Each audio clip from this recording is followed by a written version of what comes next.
Bueno, buenas tardes y muchísimas gracias a todos y a todas por venir esta tarde. Aquí tenemos esta tarde con nosotros a Antonio Romero y yo, como sé que le gustan muchísimo las cartas, pues voy a leer una breve reseña que tengo sobre él, porque su vida es tan larga y tan extensa y tan fructífera que me hace falta apuntes. Antonio Romero Ruiz nació en Humilladero, provincia de Málaga, en 1955. De familia numerosa, a los 14 años se vio obligado a dejar la escuela para trabajar en el campo. Agricultor de profesión y como muchos de nuestros jornaleros, Antonio también pasó muchas temporadas en Francia. Se afilia al Partido Comunista en 1972, cuando aún el partido estaba en la clandestinidad. Antonio fue diputado del Parlamento andaluz por Málaga en dos periodos, el primero de 1982 a 1989 y desde el 2000 hasta el 2008. En 1986 fue nombrado senador en Cortes Generales por Andalucía. En 1989 elegido diputado en el Congreso por la provincia de Málaga, cargo que ostenta hasta 1995. En 1995 fue presentado como candidato a la alcaldía de Málaga, obteniendo unos excelentes resultados por encima del PSOE, siendo Izquierda Unida la tercera fuerza más votada. Finalmente, tras unas negociaciones, el PSOE, en una polémica decisión, decidió no apoyar a Izquierda Unida, aun siendo esta la segunda fuerza más votada en las elecciones, y regalando la alcaldía a Celia Villalobos, la candidata del PP. Tras aquellos hechos, Antonio declaró sentirse el alcalde moral de Málaga, apelativo que aún muchos de sus compañeros y compañeras seguimos usando. En 1997 es nombrado coordinador general de Izquierda Unida Los Verdes Convocatoria por Andalucía y en el 2008 abandonó su puesto de diputado en el Parlamento andaluz y como él mismo declaró, hay vida más allá de las instituciones y así compagina desde aquel entonces su trabajo político en la organización con la labor de escritor, publicando hasta ahora dos obras, la primera en el 2008, ¿Por qué no me callo?, Cartas políticas, y la segunda en el 2010, Memorias de Antonio Romero, un jornalero en los secretos de Estado. Aún le queda pendiente por publicar varios libros y compagina estas tareas con su otra gran pasión, que es la de los galgos. Y desde la Asamblea de Izquierda Unida de Alhama agradecemos la presencia de Antonio aquí hoy para que nos ofrezca su conocimiento sobre la política de pensiones que lleva a cabo el PP a las órdenes de Europa, cómo le afecta a nuestros mayores y cómo puede afectarnos en el futuro a los jóvenes de hoy. Muchísimas gracias, Antonio, y bienvenido. Bueno, pues queridos amigos, queridas amigas, camaradas, es para mí un honor y un placer estar aquí en Alhama esta tarde. Y estar aquí para exponeros los ataques que está recibiendo el sistema público de pensiones en España, la agresión brutal del gobierno de la derecha española, del gobierno que preside Mariano Rajoy, y el ataque que están sufriendo todas las políticas sociales, todas las conquistas de los trabajadores. Y voy a explicar en una conferencia qué hay detrás de toda esta ofensiva del capitalismo neoliberal contra los derechos sociales. El primer argumento que tenemos que poner sobre la mesa, encima de la mesa, es que el Partido Popular dice que está legitimado por la mayoría absoluta que le dieron los españoles en las urnas en las últimas elecciones generales para tomar medidas como las que está tomando, de reforma laboral, de ley de seguridad ciudadana, de ley de aborto, que nos retrotrae a épocas anteriores, cercenando la libertad y el derecho a decidir de las mujeres, o la dinamitar el sistema público de pensiones. El primer argumento es falso. Es mentira que la sociedad española le diera mayoría absoluta al Partido Popular en las últimas elecciones generales. Las candidaturas de la derecha en España consiguieron en las últimas elecciones generales el 45% de los votos en las urnas. Las urnas son el ADN de la democracia, la verdad de la voluntad ciudadana. Si usted consigue el 45% de votos en las urnas, ¿tendrá que tener el 45% de los parlamentarios? Pues no. Ese 45% de votos en las urnas se transforma en el 60% de los diputados. Por arte de magia. Un mago diría, ¿dónde está la bolita? Porque aquí hay truco. Y el truco está en que hay una ley electoral fraudulenta y canalla que establece que no todos los votos sean iguales. Por ejemplo, tiene Mariano Rajoy 26 escaños regalados.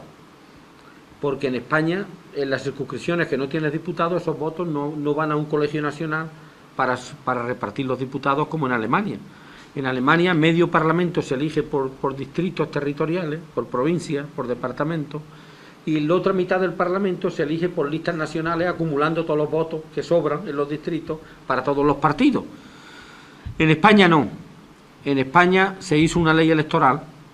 Después de pactarla, Alfonso Guerra salió de la reunión con la UCD, con Herrero de Miñón, Landelino Lavilla y Óscar Alzaga, y dijo: en España hemos hecho una ley electoral donde las hectáreas y las vacas van a votar más que las personas.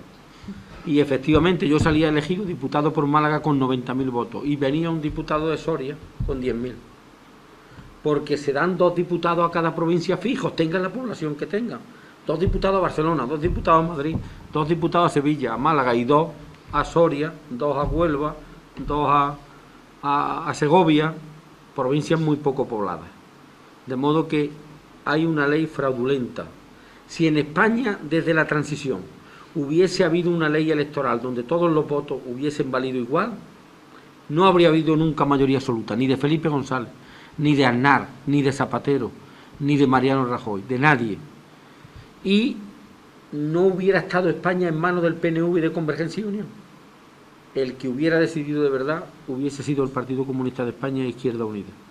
En las primeras elecciones sacamos 21 diputados, hubiésemos sacado 48 con una ley electoral proporcional y justa. Cuando yo estaba con Julia Guita en el Congreso, hubiésemos sacado 50 diputados, con 2,5 millones de votos. Y ahora mismo tenemos 11 y nos han robado 14 escaños en las últimas elecciones. Es una ley electoral injusta. Luego, no tiene usted mayoría absoluta de los españoles. No es verdad que los españoles le hayan dado mayoría absoluta a Mariano Rajoy y a la derecha. Luego este gobierno dice que toma medidas porque las toma con transparencia y con honestidad. Tampoco es verdad, porque tenemos un gobierno nadando en un mar de corrupción, y una Casa Real corrupta y un rey corrupto, porque tiene la asignación de la Casa Real son 9 millones de euros. 9 millones de euros al año, 9 millones, no, 900 millones de euros, no, 9 millones de euros, 9 millones. 9 millones de euros más una serie de asignaciones, siendo la Casa Real de las más opacas de Europa, Por ejemplo, la Constitución dice: las Cortes Generales habilitarán una partida anual para el sostenimiento de la Casa Real de la que el rey dispondrá libremente. Y nosotros hemos dicho en el Parlamento siempre que disponga libremente, pero que luego no diga lo que ha dispuesto. No dice nada, es como Juan Palomo: yo me lo guiso, yo me lo como. Vino a formarse en las academias militares de la dictadura de Franco y a ser preparado para ser su heredero. Vino con una mano delante y otra detrás, y ahora se le reconoce por la prensa internacional una de las fortunas más importantes de los monarcas europeos. La reina, la más rica, la reina Isabel II de Inglaterra, luego el gran duque de Liechtenstein, que es un paraíso fiscal, y el tercero, Juan Carlos I de Borbón. Tenía dinero de su padre, de una herencia en Suiza, sin declarar. Usted, que es el primer patriota del país, usted que se lleva dinero del público para sostener la Casa Real, del que no le da cuenta a nadie, ¿cómo tiene dinero en un paraíso fiscal en el extranjero sin pagar impuestos? Y dice un diputado del PP: ¿por qué se alarma Izquierda Unida? Ya han pasado muchos años, si eso es delito ha prescrito. ¿Pero qué me está diciendo? Que el rey ha cometido un delito y lo ha salvado el tiempo. Es un tema muy grave, la corrupción. Y luego su dueño, no digamos, su yerno, no digamos, ha empalmado por encima de sus posibilidades y ha robado a manos llenas. Del balonmano ha pasado al talón en mano. Y la hija, ¿cómo que no sabe de cuenta y trabaja en la Caixa? Es la que más sabe de cuentas. ¿Cómo firmaba una cosa que no sabía? Y luego el fiscal le dice a un hombre de 90 años que sí sabía lo de las preferentes, que es un emigrante retornado que apenas sabe leer, de Galicia. Es muy grave lo que está sucediendo con la corrupción en España. O los ERE en Andalucía, en la etapa anterior a esta, donde hay implicados dirigentes del Partido Socialista que deben dar cuenta de ese robo criminal del dinero público que iba al desempleo de los trabajadores. La corrupción es un crimen contra el pueblo, un atentado al interés general, y hay que luchar contra todo tipo de corrupción. Fijaros, tenemos un gobierno corrupto, porque si viéramos un Consejo de Ministros, Joaquín Garrigues Welker fue ministro de Obras Públicas de la UCD con Adolfo Suárez, fue diputado por Murcia y era muy irónico, murió de cáncer muy joven. Y dijo una vez en una rueda de prensa: si los españoles vieran cómo se desarrolla por dentro un Consejo de Ministros, se agolparía en los aeropuertos para huir del país. Bueno, pues si se viera ahora un Consejo de Ministros porque la Moncloa tuviera paredes de cristal, veríamos a Mariano Rajoy con un letrero en la espalda que pondría construcciones y contratas. Veríamos a De Guindos con un letrero que pondría Mercadona. Veríamos a Cristóbal Montero con un letrero que pondría Cristóbal Montoro, el Corte Inglés.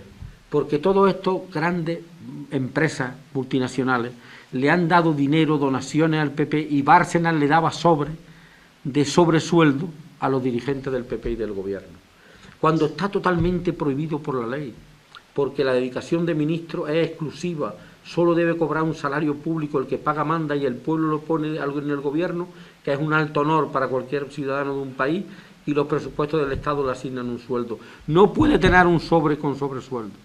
Es una corrupción terrible, porque a cambio de eso las grandes empresas tienen a su disposición el boletín oficial del Estado para adjudicarse obras y servicios. Por eso es tan grave la situación por la que atravesamos. ¿Qué pasa con las pensiones en España? En España, amigos y amigas de Alhama, hay 9.327.000 pensionistas y jubilados, y cobran una pensión media de 920 euros. Solo hay 3 comunidades autónomas que superan los 1.000 euros el colectivo de pensionistas de su territorio: el País Vasco, Madrid y Asturias, 1.113, 1.053 y 1.012 euros. En Andalucía hay 1.437.000 pensionistas y jubilados, y la pensión media aquí es de 790, no llega a 800. ¿Por qué? Porque aquí hay mucho peso del sector agrario de la seguridad social, que tiene una pensión muy baja. Mi padre tiene una pensión de 500 y pico euros del Seguro Social Agrario, que hay más de 500.000 de jornaleros con la cartilla agraria. ¿Por qué en España hay un sistema de seguridad social que no hay en ningún otro lugar de Europa? Está el régimen general, luego está el régimen especial agrario de la seguridad social, el régimen especial de la minería y el carbón, el régimen de los autónomos, el régimen del mar, el régimen de las empleadas de hogar. Todos esos regímenes establecen, según las cotizaciones, un tipo de pensión. Ustedes ven que cuando uno de Alhama se fue a Cataluña a trabajar en los años 60 y trabajó en la industria, ahora viene de vacaciones y juega al dominó con la gente que se quedó aquí, tiene 1.200 euros de pensión porque la industria y el régimen general cotizaba más, y el que se quedó aquí tiene el régimen agrario que le ha dejado 600 euros, 550 de pensión. Entonces, esas son las pensiones en España. ¿Qué dice el gobierno? Que hay una esperanza de vida mayor, los pensionistas viven más, y hay menos población activa porque hay mucho paro. Y esos dos fenómenos hacen que no haya futuro para atender las pensiones de la seguridad social y haya que hacer recortes. Y han ido a Bruselas y han prometido meter la tijera en el sistema público de pensiones en España y ahorrarse en 8 años 32.000 millones de euros. 32.000 millones de euros que roban de todos los pensionistas jubilados, que no nadan en la abundancia en España. Las pensiones son de las más bajas de Europa, 920 euros a nivel de España, 790, no llega a 800 en Andalucía de media. Pero hombre, ¿cómo puede decir un gobierno que la esperanza de vida es un negativo? Pero si eso es para sacar pecho. España tiene una esperanza de vida muy larga, de los países que tienen más esperanza de vida en el mundo. El hombre vive 79 años de media y la mujer 84. Junto con Japón y Canadá tenemos una gran esperanza de vida. Eso está bien. Bueno, pues por lo visto ahora, para tener una pensión buena hay que morirse antes. Yo voy a contar una anécdota de Valle Inclán con el torero Juan Belmonte. Juan Belmonte estaba en la cuadrilla de Joselito el Gallo de peón y pidió más salario. Joselito el Gallo no se lo dio, tomó la alternativa, lo retó en los ruedos y fue muy famosa la pareja Juan Belmonte, Joselito el Gallo. Pues Valle Inclán le dijo un día: es usted un torero genial, con el capote, haciendo el paseillo, con la muleta, la suerte suprema de matar, pero si usted quiere pasar como leyenda de la tauromaquia española, solo le falta una cosa. Dice: ¿el qué? Dice: morir en la plaza. Y le dice Juan Belmonte: se hará lo que se pueda.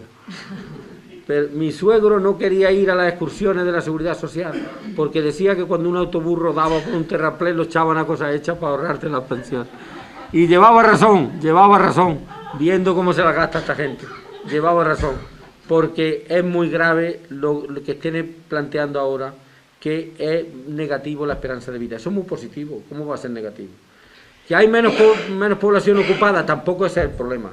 El problema en España está en los ingresos fiscales, en las arcas del Estado. Aquí hay un fraude fiscal de 80.000 millones de euros, según los inspectores de Hacienda de España.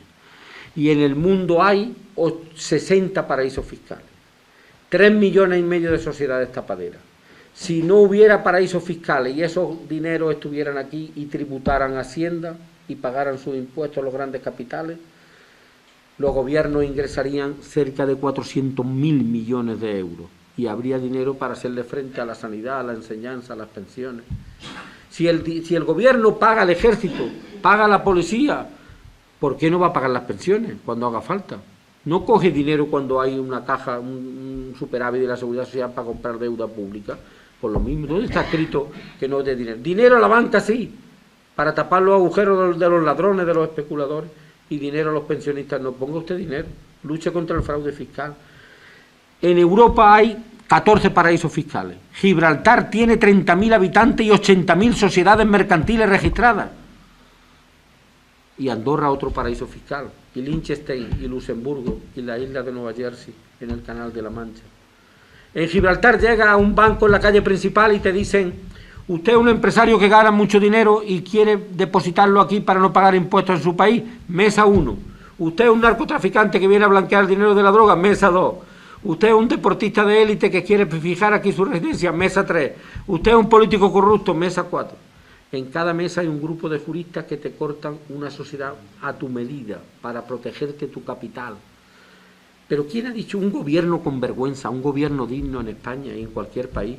Le diría a un deportista: venga usted aquí, usted tiene su domicilio fiscal de lo que ganan los premios deportivos en un paraíso fiscal, pues usted no representa a España en ninguna competición internacional.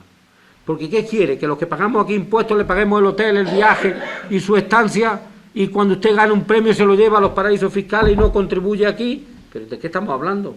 Usted no va a ningún sitio representando a España si no tiene su domicilio fiscal aquí. Porque luego son muy patriotas, luego se envuelve en la bandera, como decía un abogado comunista, amigo mío de Málaga, Leopoldo del Prado, que ya murió, decía, luego se envuelve en la bandera del estanco, él le llamaba la estanquera, a la bandera española, nacional del franquismo, le llamaba la estanquera, y decía, luego se envuelve y dan 3 o 4 vueltas al circuito, y ¿dónde están esos patriotas con el dinero fuera del país? El dinero debe ser para tu país, para tu patria, que tanto evoca de manera práctica. Esos son los paraísos fiscales. Cuando vienen los hombres de negro de Bruselas a ajustar las cuentas públicas, ¿por qué se quedan en la puerta de Gibraltar? ¿Por qué no entran dentro? ¿Qué es que Gibraltar no es Europa? Andorra no es Europa, Liechtenstein no es Europa, Luxemburgo no es Europa. Es muy grave este hecho. Los paraísos fiscales son la caja B del capitalismo, los escondrijos del dinero negro y criminal. Y ahí hay fuga de capitales que se van a los paraísos fiscales que no pagan impuestos. Si consiguiéramos esos impuestos tendríamos para hacerle frente a la sanidad pública y a lo demás. Porque el mundo ha cambiado mucho. El mundo no es lo que era hace 40 años. Hace 40 años, 1/4 parte de la humanidad controlaba, gestionaba y disfrutaba del 80% de los recursos del planeta. Y las 3/4 partes restantes se tenía que conformar con un 20%. Pero llegó a China al escenario mundial y pegó un puñetazo en la mesa y dijo: yo tengo 1.450 millones de habitantes y quiero participar en mayor medida en la economía mundial, en el comercio mundial. Llegó la India: yo tengo 1.000 millones de habitantes y yo quiero participar en mayor medida en el comercio mundial. Llegó Sudáfrica, llegó Brasil y dijo el otro día Evo Morales: Europa está en crisis porque ya no nos saquea.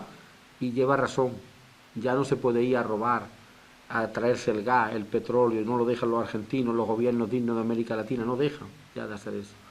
¿Qué hacen los empresarios nuestros aquí, los capitalistas en los países nuestros? Que miran aquí dentro buscando nuevos yacimientos de negocio. Cuando dicen eso a mí se me pone el vello de punta, porque los buscan como los podencos, en las matas, los conejos. Ya sabéis que yo entiendo de eso un poco, más de galgo que de podenco, pero los buscan por todos lados. ¿Que hay pensiones públicas? Pues a privatizarlas. a deteriorar la pensión pública de tal manera que la gente se vea obligada a sacarse una pensión privada, un fondo de pensiones privado. ¿Por qué? Porque ha dicho la ministra de Trabajo, Fátima Báñez, que no ha trabajado nunca, y es la ministra de Trabajo, tiene mérito eso. Pues esta ministra dice, vamos a subir el 0,25%, suba lo que suba la carestía de la vida. 0,25%, un 0,25%, se le van a subir a las pensiones. ¿Eso qué quiere decir? Prestar atención porque aquí está la clave. Una pensión de 1.000 euros hoy, dentro de 7 años, será una pensión de 760 euros. Si sube en los próximos 7 años los precios, lo que han subido en los últimos 7, que es muy de prever, el 2,5%, el 3% anual. Pierdes poder adquisitivo. Se empobrece a los pensionistas y jubilados. Se envían a 4 millones de pensionistas a la pobreza, a la exclusión social. En una Andalucía que tiene 30% de personas en la pobreza y en una España que tiene un 21% en la pobreza y en la exclusión social. En una pobreza que con la crisis del sistema capitalista es más intensa, más extensa y más crónica que nunca. Por eso es muy grave lo que está sucediendo. Las pensiones van a perder mucho poder adquisitivo, porque van a subir menos que lo que suban los CAR. Antes subía lo que subía la carestía de la vida, y había una paga por la diferencia cuando se cerraba el año, se analizaba la inflación, la subida de precios, se compensaba a los pensionistas la subida con lo que subía la carestía de la vida. Ahora no. Ese es un problema grave. Cuando los pensionistas están sacando adelante a los hijos y a los nietos. El otro día había un joven en mi pueblo que iba por la calle arriba muy temprano y le dice a un amigo, ¿dónde vas tan temprano? Dice, ahí voy en busca de mi abuelo a ver si me rescata. Porque tenía una hipoteca, tenía cosas y el abuelo tenía que echar una mano. Pues esa es la situación que tenemos en España. Pero esto es un drama serio porque se recorta la sanidad pública, se recortan los derechos de la gente. Y esa es la situación del capital. Pero ¿por qué se dan esas cosas? Me cuenta un asesor de Zapatero, amigo mío, de Junquera, de un pueblo de Málaga, de Ronda, al final del Guadalhorce hacia Ronda, Junquera. Es un pueblecito pequeño y hay un profesor de la Universidad de Madrid que era asesor de Zapatero. Y cuentan que un día llegó Zapatero a la Moncloa muy cabreado.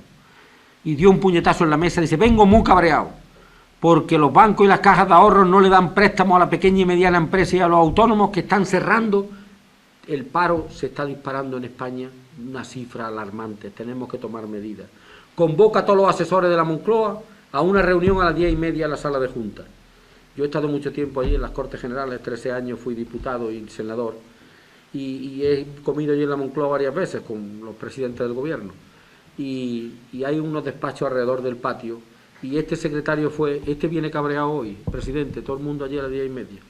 Cuando están todos reunidos, dice lo mismo, vengo cabreado, los bancos no dan crédito a la pequeña y mediana empresa, España es un país de pequeña y mediana empresa y de autónomos. En el año 2013 cerraron 200.000 autónomos la persiana en España. Y hay que tomar medidas. Y cuando se reúne todo el mundo allí, dice Zapatero eso y abre la reunión diciendo, yo voy a hacer algunas propuestas. Luego todos los asesores que estáis aquí tenéis que decirme cómo vamos a meterle mano a esto. Por ejemplo, yo propongo, dice Zapatero, que venga el gobernador del Banco de España. Y le dice un asesor, ¿para qué? ¿Para qué? ¿Para qué va a venir, señor presidente, si ya no tenemos competencia en la moneda? La moneda es el euro, está en manos del Banco Central Europeo, tiene sede en Alemania. No podemos tomar ninguna medida, nosotros. Bueno, pues que vengan los directivos de los bancos nacionales. Y le dice otro asesor, señor Zapatero, no tenemos bancos, lo hemos vendido todo, no hay ningún banco de titularidad pública que esté a nombre del Estado español. Hemos vendido Argentaria, Banco Exterior, Caja Postal, Instituto de Crédito, todo. Bueno, que venga alguna empresa del IBEX 35, que tienen caja y nos pueden dar algún dinero. Y le dice otro asesor, señor presidente, no tenemos ninguna empresa del IBEX 35, la hemos vendido todas. Telefónica, Repsol, Gas Natural, Endesa, todos. Bueno, pues, ¿qué podemos hacer? Y le dice otro asesor, usted, señor Zapatero, es amigo de Botín, pues invítelo, y le echa un cafelito en la Moncloa, le pasa la mano por encima y le dice, señor Botín, abra usted la mano y dé algún crédito a la pequeña y mediana empresa. ¿Dónde está el gobierno? ¿Dónde está el poder? El gobierno se ha quedado sin instrumentos para intervenir en la economía, en las finanzas del país. El gobierno de España está en el aire, el capitalismo es la iniciativa privada el que marca la agenda. España es un país capitalista, capitalista, capitalista. No tiene sector público. Hay otros países que hay capitalismo, pero hay sectores públicos en manos del gobierno. Hay bancos del Estado, hay empresas públicas del Estado de carácter estratégico. No, España se ha vendido todo. Cuando yo era diputado por Málaga me decía Solchaga, en la época que empezó Felipe González a privatizar y ha terminado Rajoy y Aznar privatizando lo que queda, hasta la lotería, los aeropuertos nacionales y todo lo van a privatizar. Me decía, diputado Romero, la fábrica de Intelorce en Málaga, ¿qué hace el Estado haciendo sábanas? Eso para los empresarios. Digo, ¿ves por qué no va a hacer sábanas? Las sábanas son más útiles que los tanques. O en la Cartuja, el Estado, señor Romero, ¿qué hace? Vajillas, digo, pues son muy bonitas las de la Cartuja. ¿Por qué no las va a hacer el Estado? No, Romero, eso lo tienen que hacer los empresarios. Bueno, pues todo está en manos de los empresarios. Todo está en manos del sector privado. Nada para el Estado, todo para el mercado. Nada para lo público, todo para lo privado. Y ahora el gobierno está ahí, en el aire. No tiene apoyatura, no tiene herramientas para intervenir. Esa es la situación. ¿Y quién pide ahora que se bajen las pensiones en España? Una pensión de 920 euros, de media. Una pensión de 800 euros cortos en Andalucía, de media. La directora del Fondo Monetario Internacional.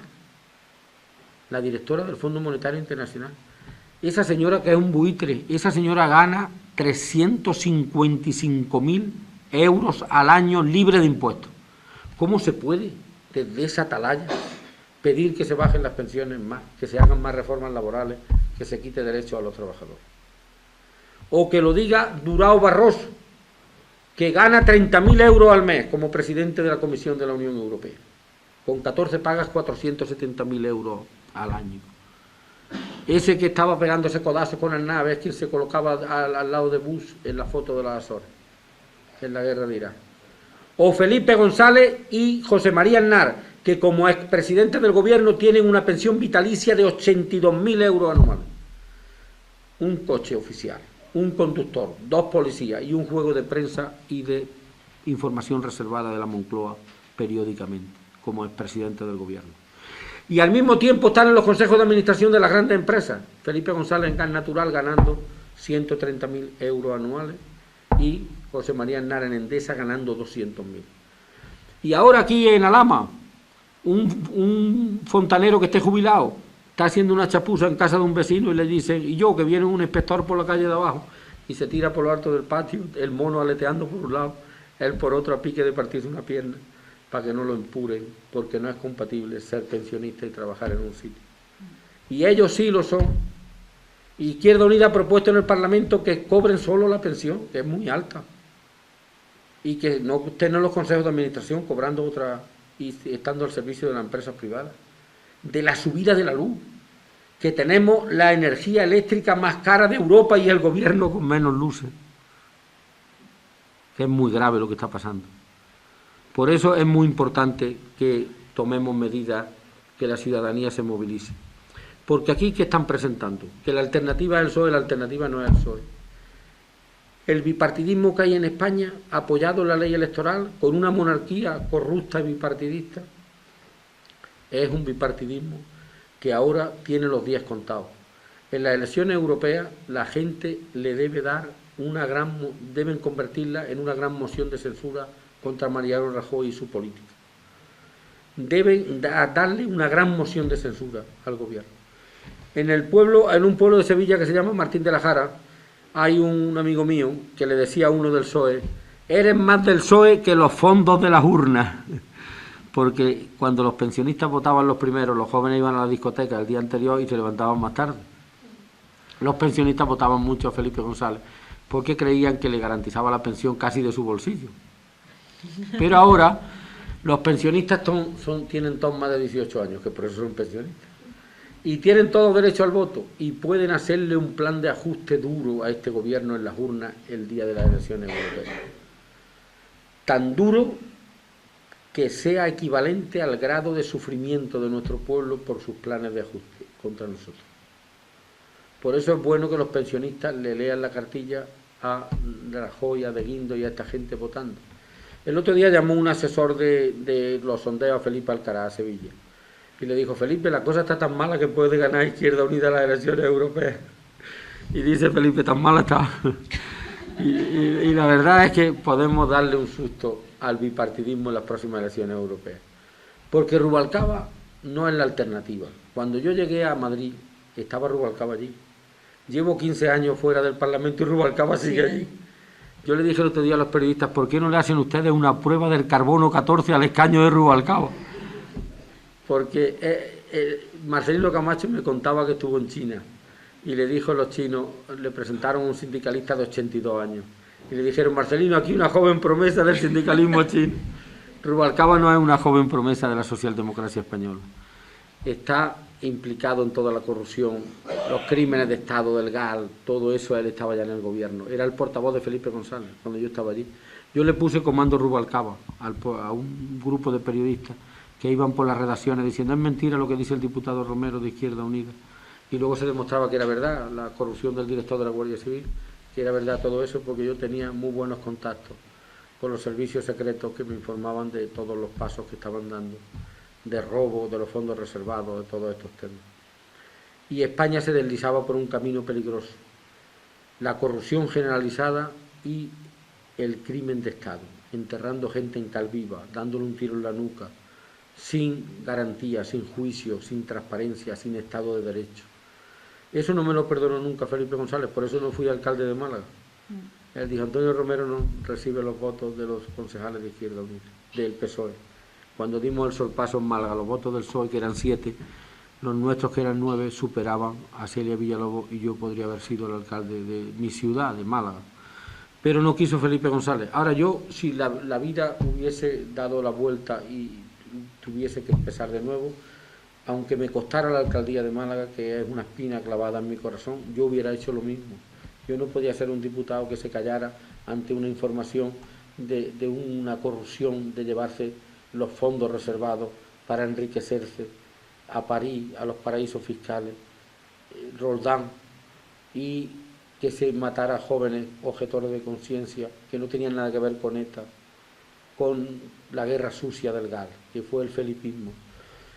Yo llegué allí a Madrid al Parlamento y era PSOE-Islandia aquello. Tenía 202 diputados, el PSOE, una mayoría absolutísima. Los diputados se salían del ascensor cuando entraba Felipe González, con la carpeta y 7 u 8 asesores. Yo nunca me salí del ascensor, porque estábamos en la casa del Parlamento. Él tiene su casa, que es el gobierno viene allí a rendir cuentas, y cuando hay mayoría parlamentaria se le da poder al gobierno, se le quita y se le destituye. ¿Qué es eso de que este manda aquí en todos lados? El Parlamento es soberano. Entonces, desde entonces él entendió que su gobierno cayó por la labor de algunos periodistas y del diputado Antonio Romero. Lo dice, lo tiene clavado él también, ese tema. Entonces yo quería terminar diciendo que hay muchos ataques a los derechos de los trabajadores. Alberto Garzón, que es un gran diputado, que me ha sustituido a mí, a Centella, que era diputado después en Málaga, ahora Centella es diputado por Sevilla. Alberto Garzón lo explica muy bien. Dice, cuando existía la Unión Soviética y los países del Este, el capitalismo tenía miedo de perderlo todo y cedía una parte, y ahora vienen por la parte, se están llevando toda la parte. Y se están llevando toda la parte, todos los derechos de los trabajadores. Todos los derechos. Ya un trabajador no tiene derechos en la empresa. Fijaros, un médico es un jornalero. Se le contrata para una guardia, para una operación, para una sustitución, como le contrataban a la gente en las plazas de los pueblos, para un jornal. El día que daba jornal cobraba, si no, no.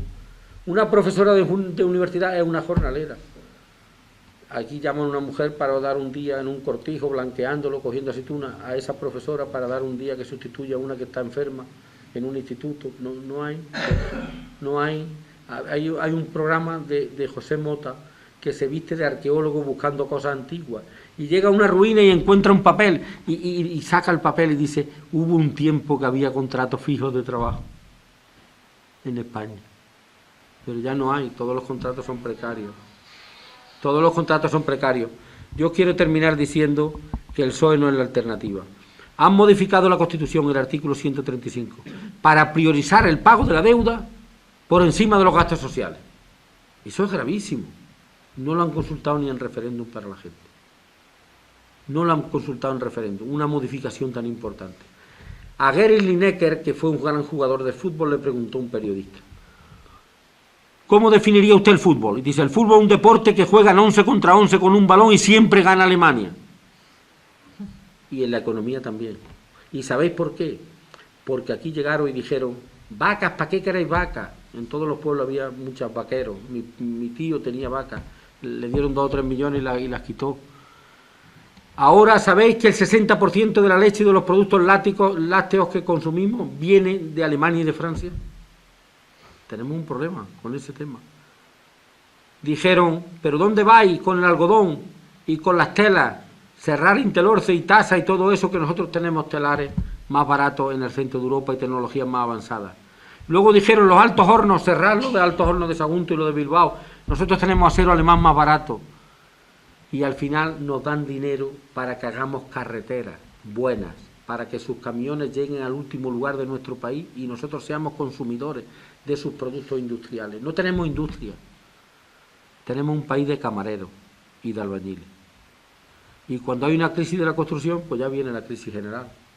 Mientras que Alemania se ha quedado con la tecnología y con la industria y con la banca. Y hay un estatuto del Banco Central Europeo que es una vergüenza. No le puede, está prohibido por el estatuto que le preste dinero a los ayuntamientos, a las empresas públicas, y solo le puede dar dinero a los bancos privados. Le da dinero al 1% con 3 años de carencia.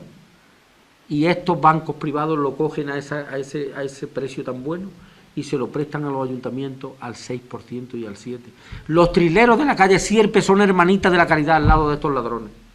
No se puede tolerar eso. ¿Cuánto mejor iría al país si tuviéramos dinero al 1% con 3 años de carencia o al 2%? Cuando el dinero fuera para los ayuntamientos, para la deuda. Entonces no habría prima de riesgo. Entonces no habría problemas de alarma de ese tipo. Pero claro, la Merkel da dinero con una mano a España para rescatarla, porque ese dinero es para tapar el agujero de los bancos, y los bancos tienen la deuda con los bancos alemanes y le pagan a los bancos alemanes. Todo el dinero que le da la Merkel con esta mano lo recoge con esta. En mi pueblo hay un amigo que dice: necesitamos una mujer que son más sensibles para los temas de Europa y para gobernar. Y le dice: bueno, ya tenemos a la Merkel. Dice: la Merkel no es una mujer, es un bicho neoliberal. Entonces el problema que tenemos es muy grave. Macario, que era un dirigente comunista de la construcción en Madrid, muy amigo de Marcelino Camacho, un hombre sencillo, muy buena gente, yo lo conocí y hablé mucho con él, dio un mitin en Vallecas. Cuando Carrillo vino del exilio, aquello fue, el estadio de Rayo Vallecano estaba lleno. Y Macario se calentó en el mitin, como había tanta gente, y dijo: ¿para qué queremos el mercado común? Para nada. ¿Dónde están los mejores espárragos en Aranjuez? ¿Dónde está el mejor aceite en Andalucía? ¿Dónde están los mejores melones? En Villaconejo, que es de mi pueblo y tal. Y la gente le aplaudió mucho. Y luego Carrillo dijo: hombre, Macario lleva razón, pero no toda, porque tenemos que estar en el mercado común, eso también es respaldo a la democracia y tal. 30 y tantos años después, llevaba más razón Macario que Santiago Carrillo. Desde luego.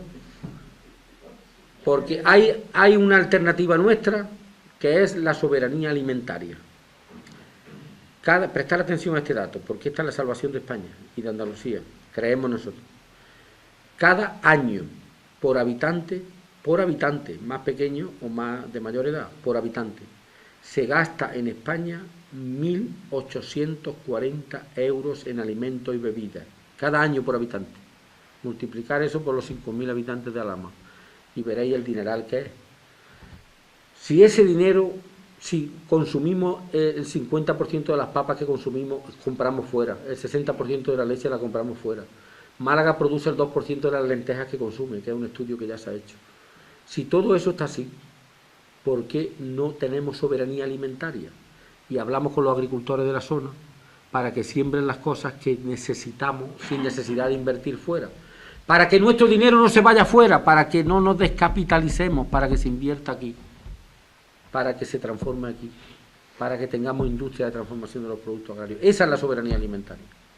Y luego la política agraria hay que acabar con ese PER para ricos. Solo hablan del PER de los trabajadores, pero no hablan de que los grandes terratenientes con la duquesa de Alba al frente ganan mucho dinero de la política agraria comunitaria. Con impuestos de los trabajadores europeos se hace más rico a los ricos. Hay 3 familias terratenientes que cobran 6.000 euros al día de subvenciones por hectárea y por kilo producido. La duquesa de Alba tiene 17 cortijos y 32.000 hectáreas. cuando le dieron la medalla de Andalucía, dijo: yo he defendido siempre nuestra tierra, se refería a su tierra, sus cortijos. Es una vergüenza, es una vergüenza. Hay que hacer la reforma agraria. Por eso yo creo que es muy importante que nosotros le hagamos a este gobierno y a este país una enmienda a la totalidad. España no se arregla con enmiendas parciales, hace falta una enmienda a la totalidad, hace falta un nuevo proceso constituyente, hace falta la Tercera República. Es fundamental que llegue a España, que acabemos con esta monarquía. Esta monarquía, hay en el mundo 200 estados con asiento en la ONU, solo hay 19 monarquías. Un amigo mío que dice: muy pronto solo quedarán los reyes de la baraja. Y hay otro que dice: otro elefante más y ya tenemos aquí la Tercera República. El otro día venía en internet: los elefantes de Busana felicitan a todos los españoles este año nuevo, menos a uno. Es muy grave este hecho. En las encuestas se le daba al rey de España del 0 al 10 un 9, un 8,5. Ahora se le da del 2 al 3%, un suspenso clamoroso. Un suspenso clamoroso. Incluso su implicación en el golpe de Estado del 23F no está clara. Hay 35 cintas grabadas en la embajada americana de sus conversaciones que no están aclaradas. Por eso yo quiero terminar por una anécdota. Y es que había en Mollina, al lado de mi pueblo, un emigrante que iba a trabajar, estaba en Bruselas trabajando. Con la niebla y con las temperaturas que hay allí, cogió una depresión muy grande y una mañana yendo para el trabajo se tiró por un puente para suicidarse, pero no se suicidó. Se le partieron las piernas, los brazos, tuvo unas lesiones, le pusieron unos tornillos y lo dejaron muy flamenco. Volvió al pueblo más derecho que estaba, con los ojos azules, era un hombre así, bien parecido, con un chaleco, con su reloj. Y le decían la gente, claro, porque el franco belga era 16 pesetas, el franco francés 24 y el marco alemán 75 pesetas, casi 80. Al cambio, eran monedas muy fuertes. Y los sindicatos belgas se movieron, lo interpretaron como un accidente de trabajo, camino de la fábrica interine, que se llama, en derecho laboral, y le quedó una pensión de puta madre. Y iba por la calle y le decían a la gente: ¡qué bien vive! Decía: allí está el puente. Allí está el puente. Y yo no quiero deciros con eso que nos tiremos nosotros por el puente. Habrá que tirar a Rajoy y habrá que derrotar a la derecha. Pero ya sabéis, los Rajoy, los Rocco Varela, los que han querido decidir sobre el derecho de la mujer, los que han querido invadir el derecho de la mujer, los que han querido llevarnos a la Edad Media, los que quieren recortar los derechos de los trabajadores. Los enemigos no vienen en patera, vienen en limusina. Dicen: nos invaden los inmigrantes, pero hombre, no engañéis a la gente. Vienen 200 de África y nos invaden. Y el 500.000 que se ha ido de España porque ya no tiene trabajo y se han vuelto todos a sus países. Tenemos menos inmigrantes que nunca, porque la crisis los ha echado de aquí. Los ha echado todos los españoles que están buscando trabajo en Alemania. Los que estaban aquí ya se han ido. De Ecuador, de Bolivia, de Ucrania, de todos lados. Entonces, no, sí, pero no mucho. Menos de los que...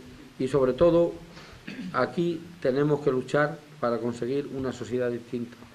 Yo estoy convencido de que España y el futuro es el reparto de la riqueza, la solidaridad, la transparencia, la honestidad, la república.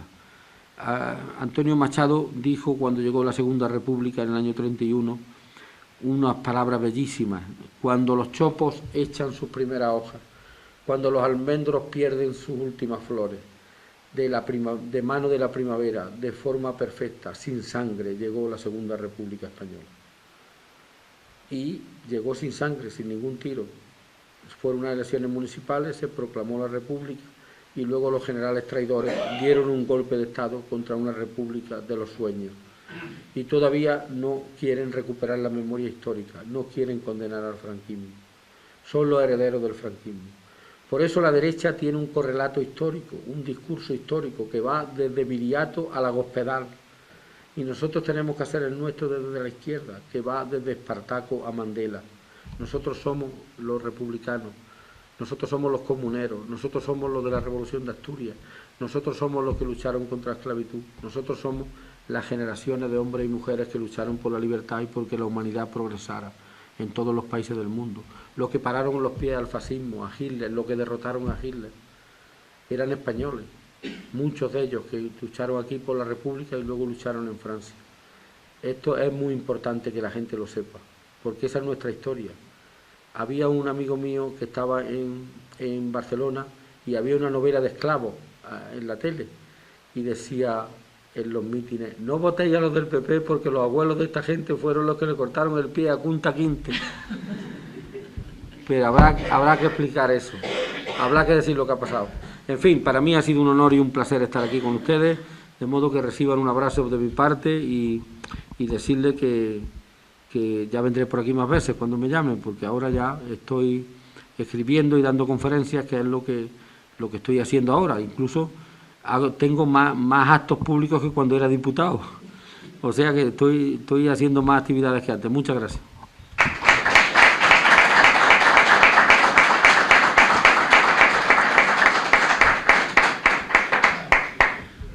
Bueno, muchísimas gracias, Antonio. Es un placer y un honor escucharte cuando hablas. Yo personalmente me quedo embobada y embelesada escuchándote. Y muchísimas gracias a los asistentes. Deciros que tenemos que disculparnos, lo hemos dicho antes, tenemos que disculpar la ausencia de Eduardo Garzón por causas familiares, porque antes de ayer se le murió la madre después de una enfermedad grave y por eso él no ha podido estar aquí con nosotros y nos mandaba de su parte las disculpas, pero que por causa mayor no podía asistir. Muchísimas gracias, Antonio, y estás invitado a un platico amiga cuando quieras. Yo encantado. Muchas gracias. Gracias.